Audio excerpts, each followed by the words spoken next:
Bonjour tout le monde, c'est Marie-Laure, coach de Love Coach. Aujourd'hui, j'aimerais faire une petite vidéo pour vous aider à sortir du gaslighting, donc l'écran de fumée, si vous êtes encore dans la relation avec un ou une perverse narcissique et si vous êtes encore en train de culpabiliser ou de vous poser des questions durant votre rupture. D'accord?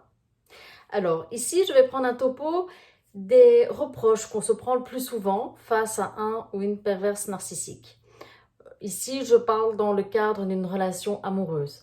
Mais ça se peut que dans un cadre professionnel ou même amical, vous ayez déjà eu ce genre de petites réflexions. Et y compris dans le milieu familial, bien sûr, pour ceux qui ont des parents ou un parent pervers narcissique ou perverse narcissique. Alors, premier reproche qu'on se prend, c'est « tu es égoïste ». Alors là, c'est l'hôpital qui se fout de la charité. Parce que oui, à partir du moment où vous allez penser à vous, où vous allez montrer que vous avez encore des réactions d'humain et pas d'objet, ça va pas aller. Non. Parce que tout l'objectif de cette relation est que le ou la perverse narcissique soit le centre de votre attention, le centre de votre vie.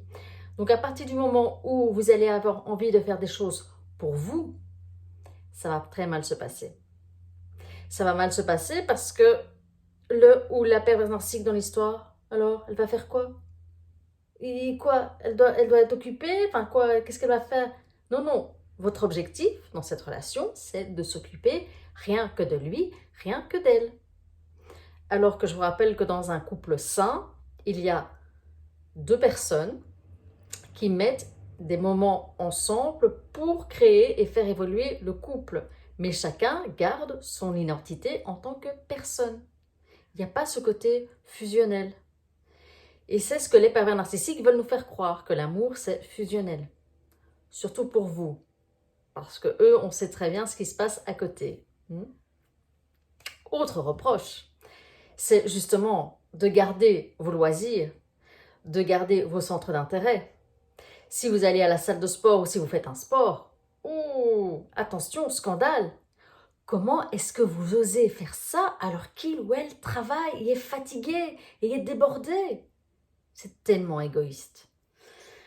Voilà, donc à nouveau, tout ce qui pourrait vous susciter une bonne énergie, qui pourrait éventuellement vous mettre en contact avec des gens capables à un moment donné de mettre en lumière quelque chose qui ne va pas dans votre relation, attention, danger. Autre reproche, c'est de ne pas avoir coupé les liens, les contacts avec des membres de votre famille, des amis, des collègues, alors que le ou la perverse narcissique vous a prévenu que vous étiez utilisé, a essayé de vous prévenir que vous étiez manipulé par ces gens et que c'est vraiment scandaleux que vous ne faites pas attention à ce que le ou la perverse narcissique vous dit, parce que c'est pour votre bien-être. C'est parce que vous êtes trop gentil, que vous êtes trop gentil, trop bonne, que vous ne voyez pas ce qui est occupé de se passer, alors que il ou elle vous prévient. Voilà, c'est le principe où, dans la relation, les pervers narcissiques veulent vous isoler. Et là, si vous montrez une résistance en disant non, tu ne vas pas réussir à diviser pour me régner, à essayer de faire des embrouilles avec ma famille ou mes amis ou à me couper de ces gens, là, ça va être des reproches. Dont évidemment des crises quand vous allez vouloir les voir. Des crises après les avoir vues avec le ou la peine, ou même avant. Mais tout ça, toutes ces crises ou cette reproche, ça va toujours être un travail de sape sur le long terme pour qu'à un moment donné, vous en ayez marre, vous soyez fatigué et que vous dites « Ok, c'est bon, je ne les vois plus parce que ça fait que des histoires. » Alors, qu'est-ce qu'un pervers narcissique ou une perverse narcissique va vous reprocher? C'est évidemment vos réussites. Alors, je pense qu'on a tous à un moment donné été fiers de nous dans un domaine, donc on a été voir notre ex, ou pour ceux qui sont en grand couple, son compagnon PN ou sa compagne PN, et qu'on était là comme un enfant, waouh, super, je l'ai réussi, j'ai enfin la promotion, et qu'on s'est pris une douche froide, un regard genre, et quoi, t'es fier? Parce que, évidemment, messieurs, si vous avez une promotion, c'est que c'est un coup de peau. Et évidemment, pour nous, mesdames, si on a eu cette promotion, c'est parce qu'on a couché. Ou c'est parce que notre patron veut coucher avec nous, bien sûr, bien sûr. Et on s'est souvent pris cette réaction cinglante qui est de arrête de te la péter. Voilà, je ne sais pas, voilà, je suis à mon avis pas la seule qui s'est pris cette réaction de et quoi, t'es fière? Arrête de te la péter, ça va, c'est bon, on n'entend que ça. Donc on voit qu'il y a cette jalousie. Les pervers narcissiques sont des personnes envieuses. Donc voilà, ça va susciter que, ah, même si je lui pourrais la vie, elle a encore ou il a encore assez d'énergie que pour faire quelque chose. Donc voilà, et n'oubliez pas que ce sont des gens qui se sentent vraiment inférieurs, même s'ils aiment faire croire qu'ils sont supérieurs, au fond d'eux, vraiment au fond d'eux, ce sont des gens complexés, frustrés. Donc voilà, toutes vos réussites seront minimisées, ridiculisées, c'est de la chance, c'est parce que vous avez couché, voilà, ça va être humiliant, mais le principe c'est évidemment de vous faire taire. Alors, ce qu'on va vous reprocher aussi, c'est votre esprit critique. Parce qu'à partir du moment où vous allez mettre en lumière les incohérences du pervers narcissique ou de la perverse narcissique, les choses vont mal tourner, je vais dire. Parce que c'est quelque chose qu'ils détestent. C'est qu'on relève les incohérences et surtout qu'on remarque que là, tiens, ils font du chantage. Tiens, c'est de la manipulation. Là, tu essayes de me faire peur. Et tout ça, ils détestent. D'accord? Il ne faut pas oublier que pour eux, s'ils font ça, c'est qu'ils sont obligés. C'est qu'on ne leur a pas laissé le choix. C'est que, voilà, ça ne les amuse pas comme ça, hein, d'être méchants, mais voilà, ils doivent réagir parce que nous, on a dit quelque chose. Donc voilà, à nouveau reproche. Et que, voilà, votre esprit critique, quand vous commencez à souligner les incohérences, là, pour eux, ça pose problème. Parce que déjà, ça veut dire que vous ne dites plus amen à tout ce qui sort de leur bouche. Et ce qui veut dire dans leur tête, attention, perte de pouvoir. Attention, personne moins influençable, moins manipulable. Donc, il va falloir rectifier et de nouveau vous faire porter la responsabilité d'une situation. D'accord? Alors, ce qu'on va vous reprocher, c'est évidemment de ressentir des choses, d'avoir voilà, des pensées, des sentiments, d'avoir des ressentiments, des opinions. Ah non, vous êtes utilisé en tant qu'objet. Donc, qu'est-ce que vous venez avec vos sentiments, vos opinions, vous plaindre qu'on ne vous écoute pas, qu'on vous... Non, non, non. Arrêtez, arrêtez, arrêtez.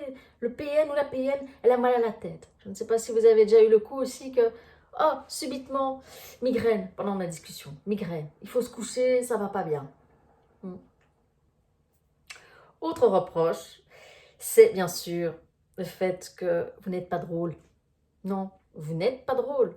D'ailleurs, je pense que si les gens de votre entourage rigolent à vos blagues, c'est par politesse. C'est pour pas que voilà, vous soyez mal à l'aise. Vous voyez? Mais non, le ou la perverse narcissique va vous dire vous n'êtes pas drôle. Comme il ou elle va vous dire que tout ce qui sort de votre bouche est inintéressant, est stupide, que limite vous lui mettez la honte. Voilà. Et c'est renforcé par le fait que quand on est avec eux, ils vont comme ça avoir ces réflexes de lever les yeux au ciel, de soupirer, de regarder d'un air. Avec ce que tu racontes là, c'est ridicule, mais avec quoi tu viens? Voilà. Et du coup, ce qui va se passer, c'est que vous allez vous taire. Vous allez garder ça pour vous. Et quand vous serez même dans un dîner avec des amis ou la famille, vous allez vous effacer. Parce qu'il y aura toujours ce doute dans votre tête de se dire « Ah, mais il ou elle a peut-être raison. Je ne suis peut-être pas à la hauteur. Je suis ridicule. » Les pervers narcissiques aiment jouer avec notre manque de confiance en nous, le manque d'estime qu'on a de soi. Et donc, ils vont appuyer là-dessus en disant « Mais les gens ne veulent pas te faire du mal, hein, mais derrière toi, ils se moquent de toi. » Donc voilà, et on va se refermer parce qu'un pervers narcissique, il faut toujours lui donner l'occasion de briller, de se faire remarquer. D'accord? Bien sûr pour les pervers narcissiques de type extraverti. Les introvertis, donc c'est-à-dire plutôt les pervers narcissiques de type caché, sont une autre dynamique encore. Mais je reviendrai dans une vidéo là-dessus. D'accord? Donc voilà, donc vous n'êtes pas drôle. Voilà, et tout ce qui sort de votre bouche est de toute façon inintéressant et stupide. Voilà, vous connaissez la chanson, hein. On l'a tous eu. Hein. Et dernier reproche qu'on nous fait, et ça on l'entend tout au long de la relation, c'est que voilà, on n'en fait pas assez pour que l'autre se sente aimé. Non. Le ou la peine ne se sent pas aimé, ne se sent pas valorisé, ne se sent pas apprécié à sa juste valeur. Alors que vous avez déjà tout sacrifié pour cette personne, vous avez déjà investi, vous avez déjà dilapidé votre compte en banque, mais non, non, ils ne se sont pas assez aimés, non, c'est votre faute. Parce que ce sera votre faute si il ou elle va partir voir ailleurs. Ce sera de votre faute. Ce sera de votre faute si il ou elle part. Ce sera votre faute. Voilà, non, ils ne se sont pas assez appréciés. Parce que si vous l'aimiez vraiment, vous, voilà, on s'est pris, hein, à un moment donné, des reproches comme ça. Hein. Tu vois, c'est bien la preuve que tu ne m'aimes pas vraiment. C'est bien la preuve que je ne suis pas assez important pour toi. Donc voilà, j'espère que cela vous éclaire, cela vous parle. N'hésitez pas à me communiquer aussi votre petit topo de reproches que vous avez eu. Voilà, c'est intéressant parce que j'ai envie que les gens se rendent compte qu'ils ne sont pas seuls. Et que c'est de la manipulation derrière. Ce sont des reproches qui n'ont pas de fondement. C'est simplement des reproches qui sont repris sans cesse pour nous faire douter de nous, pour nous faire culpabiliser. Mais la culpabilisation, c'est une technique de manipulation. D'accord? Donc, à partir du moment où voilà, vous savez ce que vous avez fait, vous savez ce que vous avez donné, vous savez ce que vous avez investi comme temps, comme sentiment pour sauver la relation, mais qu'à un moment donné, vous dites, ok, là, finalement, qu'est-ce qui a sauvé? Il n'y a rien à sauver. Voilà, vous pouvez être aligné avec vous-même. D'accord? Courage à vous. N'oubliez pas, je suis disponible si vous voulez qu'on travaille ensemble. Et merci pour vos emails. Merci pour votre soutien. D'accord? Courage à vous, ça va le faire. À bientôt!